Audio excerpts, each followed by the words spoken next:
Hi, BC Cloutier here. We've got some exciting news for you. On October 19th, at the Naples Grand Beach Resort, Action for Life presents Jim Caviezel live and in person.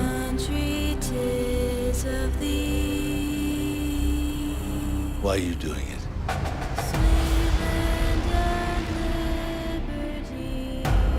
Because God's children are not for sale. The star of Sound of Freedom will be here in Naples, telling us all about the filming of the movie and the real-life experiences of Special Agent Tim Ballard. Hear that?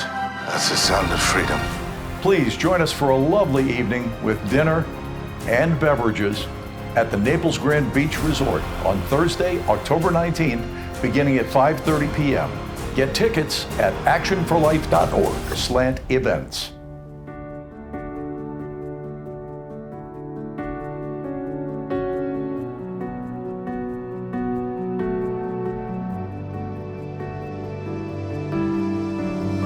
There is an old expression, fools go where angels dare to tread.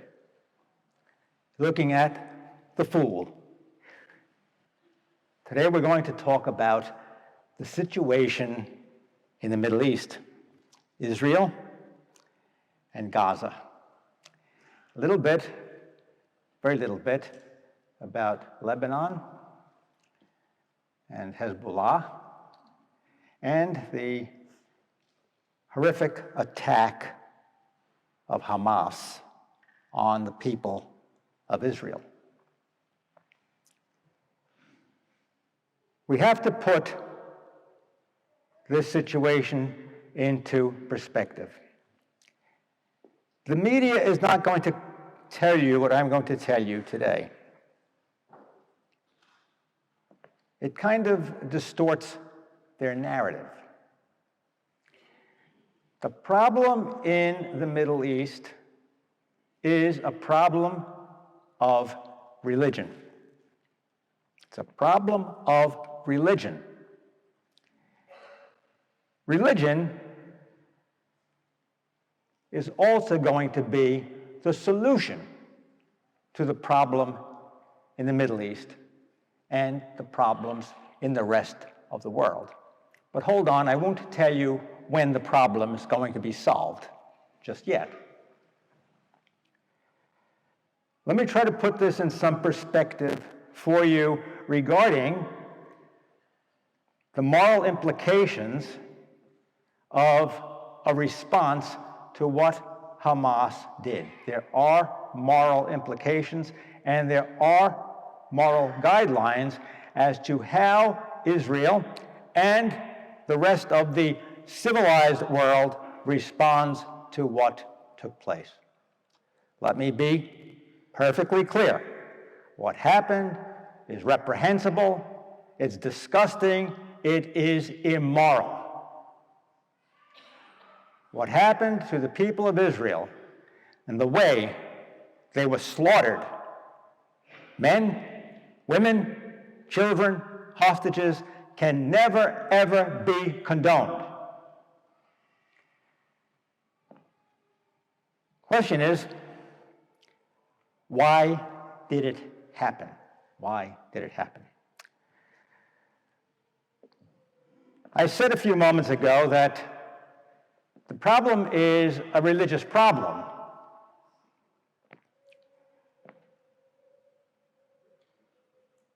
Islam is behind the attacks on Israel.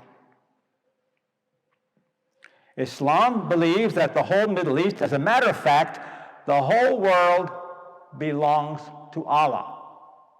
It's the Ummah, the International Brotherhood of Muslims, and they believe that any infidel must be destroyed at any cost. Israel is an imposition on the Muslim Brotherhood. It is something that the Quran cannot tolerate. When we are dealing with Islam, let me be clear about this, especially when you're dealing with, I got to be clear, radical Islam, Shia,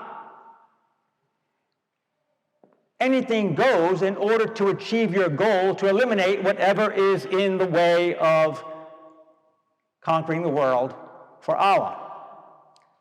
So in the Muslim mind, whatever it takes, the horrors that were inflicted on the children of Israel, for them, that is legitimate. Lying and murder are acceptable if it is to achieve the goal of wiping out the infidel. Israel is the infidel in the Middle East. That is the Quran.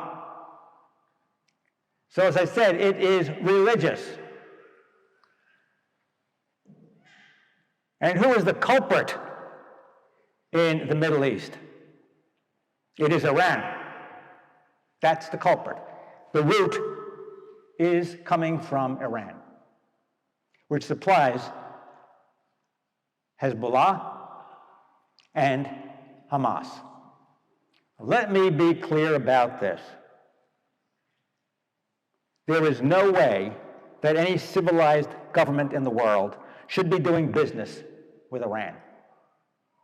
Be clear. More than that, we should never be exchanging money for hostages, because they obey no rules and they will use that money to once again attack innocent people. We have that very clear right now. You can tell that to the politicians too. You do not negotiate with terrorists. There are no rules with them. They're like snakes. They'll come back and bite you all over again.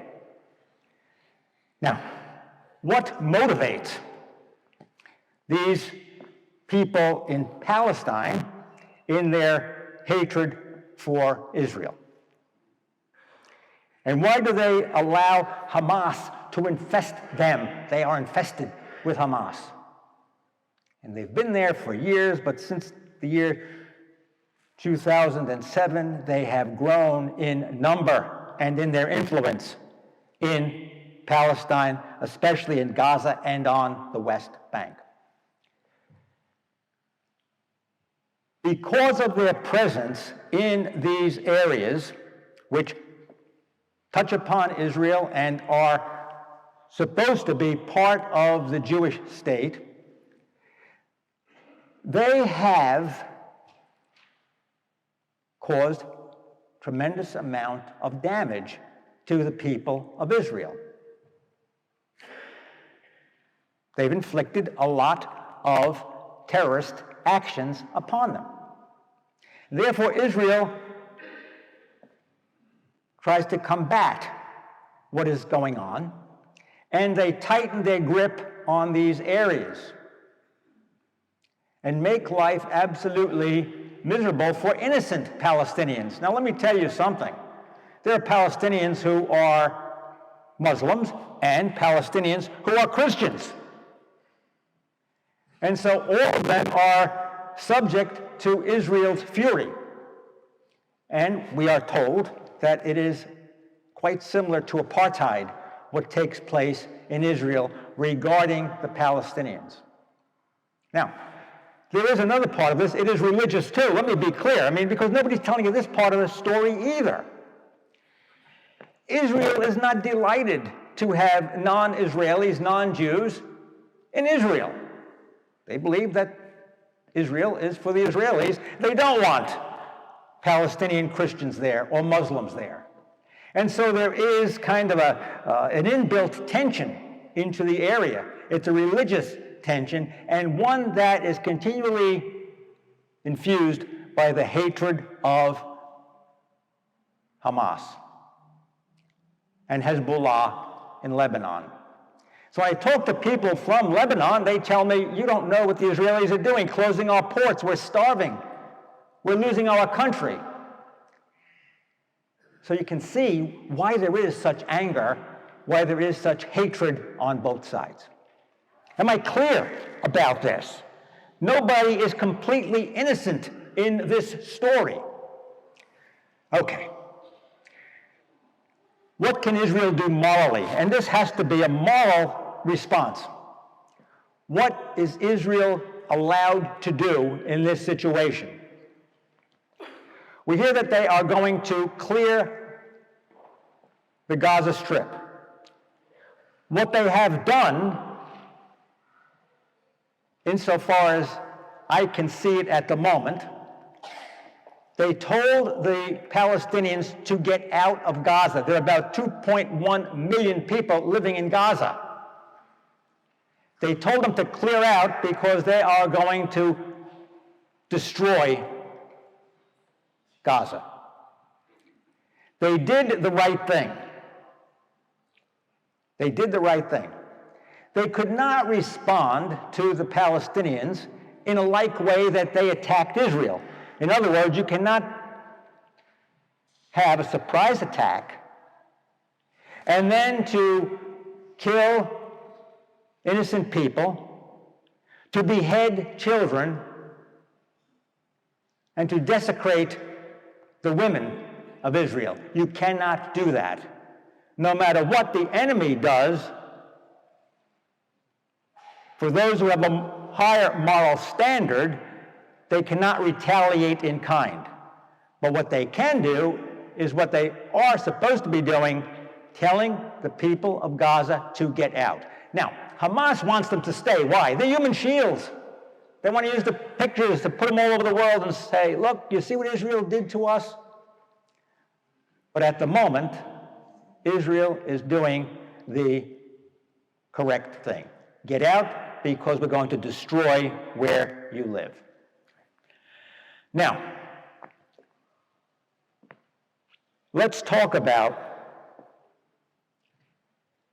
the situation that, as I said, has religious roots.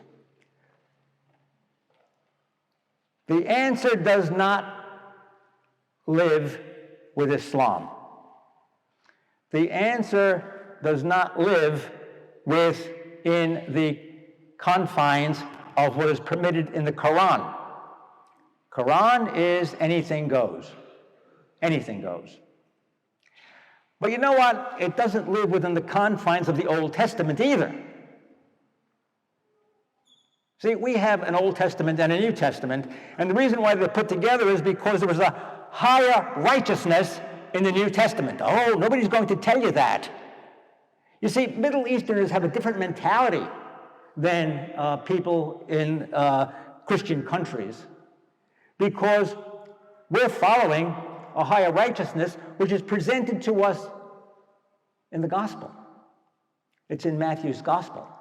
So when we look at the Old Testament, that is also a Middle Eastern text, and it comes to us prior to Christ, although Christ fulfills everything that the Old Testament talked about. So if you look at the Psalms,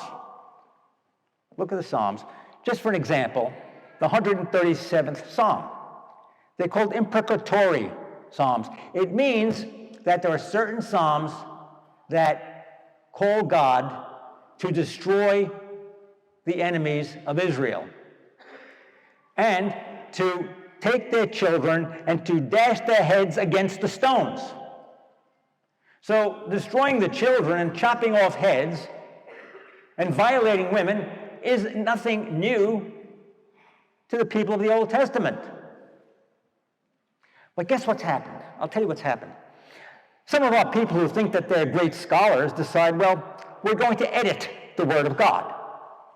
And so when you hear the Psalms recited at Mass, we're only getting parts of the Psalms. We don't hear the end of the Psalm because it's been edited to make nicey nice. Should never edit the Word of God. Never. Because there's a lesson in it for us. It ties up very, very nicely with the gospel reading that we have today. This king gave a great feast. He invited people to the feast. Come to the feast, come to the feast. And everybody, had some kind of an excuse why they couldn't come. This is the message of Jesus. Go out and invite everybody to the feast. Everybody is invited. Everybody's invited. Then finally, he holds the feast. Walks into the room and there's somebody there, he doesn't have on a wedding garment. What does he mean with a wedding garment? Why don't you have a wedding garment on? What's that all about? It's symbolic of the baptismal garment for those who accept Jesus Christ. Those are the ones who are invited into the great feast of Jesus Christ that takes place at the end of time. That's what that is all about. So, we look at this story about those who declined the invitation, and they're locked out of the kingdom. But this is a story because Jesus is inviting everybody, Muslims and Jews and Christians, but real Christians, not phonies. Not phonies. If you accept Christ and you live according to the New Testament, the New Testament provides us with what? It's a higher righteousness. It's not to destroy your enemies, to do to them what they did to you. What does the New Testament teach us? It's this. Do you remember that wonderful story of the Good Samaritan? Good Samaritan is a non-Jew. He's going up to Jerusalem and he sees on the road a Jewish man who was beat up by robbers. What does he do? The Jewish guy is his enemy. The Jewish guy is his enemy. And his own kind passed him right by. I don't want to touch that guy, I'll be defiled. I can't be bothered with him right now. I'm on my way to my business. I'm on my way to the temple. But who takes pity on him? It is the non-Jew. It's the non-Jew. You see, could you imagine now, just imagine, that there is a Jewish man on the road to Gaza, and he sees some Palestinian laying on the road because he got caught in the crossfire. Would the Jewish man pick him up? Would he minister to him? The same can be true. Suppose it were vice versa. It wasn't the Palestinian, but it's the Jewish man on the road. Would they help each other? Would the Jew help the Palestinian? Would the Palestinian help the Jew? What do you think? They wouldn't dare. They wouldn't dare because there is so much hatred there.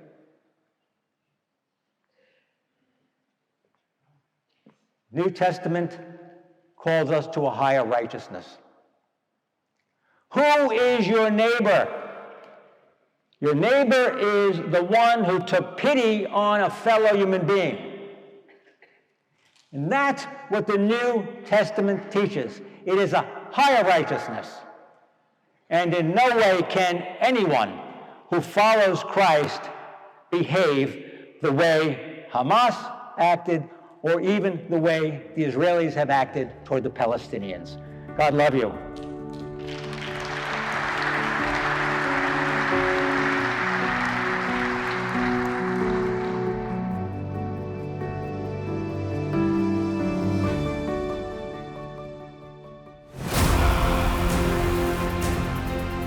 Hi, BC Cloutier here. We've got some exciting news for you. On October 19th, at the Naples Grand Beach Resort, Action for Life presents Jim Caviezel live and in person.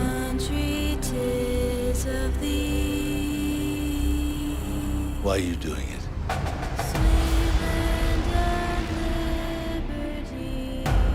Because God's children are not for sale. The star of Sound of Freedom will be here in Naples, telling us all about the filming of the movie and the real-life experiences of Special Agent Tim Ballard. Hear that?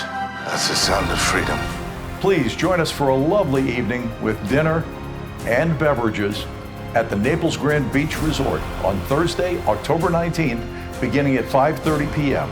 Get tickets at actionforlife.org/events.